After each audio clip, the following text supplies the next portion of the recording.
Nai-stress o pagod ka na ba? Gusto ko lang ipaalala sa'yo na kahit gaano ka ka-stress ngayon, wag na wag kang sumuko sa mga pangarap mo. Kailangan mong tandaan parati na magtiwala ka sa progress na nangyayari sa buhay mo.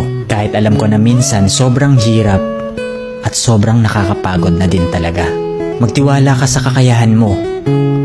Ang dami mo nang nalagpasan na mga malalaking problema dati. Ngayon ka pa ba susuko? Patuloy ka lang na lumaban. Yung pakiramdam mo ngayon na nahuhuli ka na sa buhay, siguro dahil nakikita mo yung mga kakilala mo o yung mga kaibigan mo pakonti-konti may na-achieve na sila. Parati mong tandaan na lahat tayo ay may kanya-kanyang timeline sa buhay. Hindi ka nahuhuli at hindi ka rin naman nauuna.